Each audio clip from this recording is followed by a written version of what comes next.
Bonjour à tous. Le président de la République Alassane Ouattara est rentré hier dans la soirée de Conakry en Guinée après avoir donc pris part avec son homologue ghanéen Nana Addo Dankwa Akufo-Addo à une mission de haut niveau de la CEDEAO sur la situation en Guinée. La mission de haut niveau de la CEDEAO conduite par le président ghanéen Nana Akufo-Addo. 181 Ivoiriens réfugiés au Ghana sont rentrés au pays après plus de 10 ans d'exil. Ils y avaient trouvé refuge au moment de la crise post-électorale de 2010 à 2011. Ces familles ont été accueillies par le Haut Commissariat des Nations Unies pour les réfugiés, le HCR, et le service d'aide et assistance aux réfugiés et apatrides du ministère ivoirien des Affaires étrangères. Nous y reviendrons dans le journal de 13h.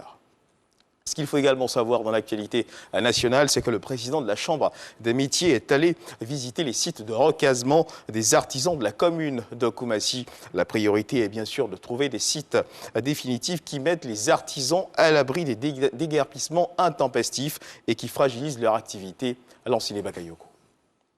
Cette visite des dirigeants de la Chambre nationale des métiers à Koumassi les a conduits sur des espaces créés comme la Locodrome, le centre des métiers du bois, bien fréquenté par les artisans menuisiers et ébénistes, la nouvelle gare routière où embarquent des passagers de toutes destinations, ou encore les blocs de mécanique de ferronnerie d'Akromia-Bla. Le secteur de l'artisanat pourra permettre de résorber le chômage, insérer plein de jeunes et donner des cadres propices pour l'insertion de nos jeunes artisans. Quand la commune va bien, ça va avec les entreprises des métiers. Grâce à cette politique de recasement des artisans sur des sites aménagés, toutes les grandes artères de la commune de Koumassi qui étaient occupées de façon anarchique sont aujourd'hui désengorgées.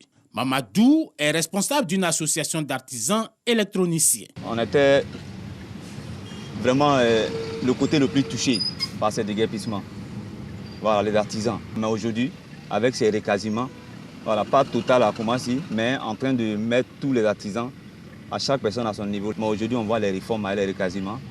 Vraiment, nous sommes voilà, pas totalement satisfaits, mais au moins à 50%, parce qu'on attend toujours de lui.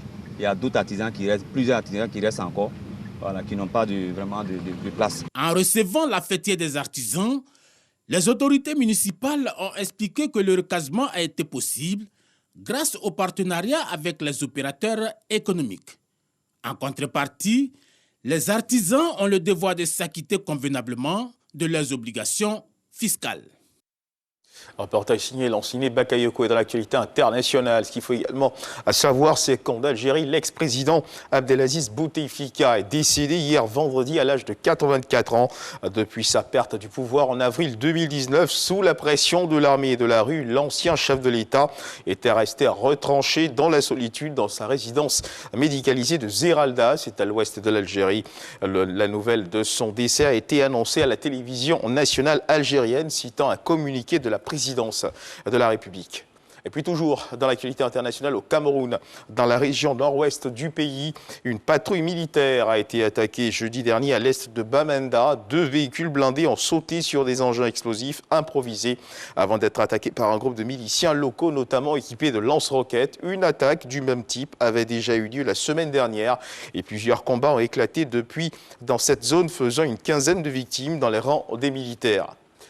Et on termine ce tour de l'actualité internationale avec cette information. Une dizaine de milliers de migrants, dont une majorité d'Haïtiens, campaient hier vendredi sous un pont à la frontière des États-Unis.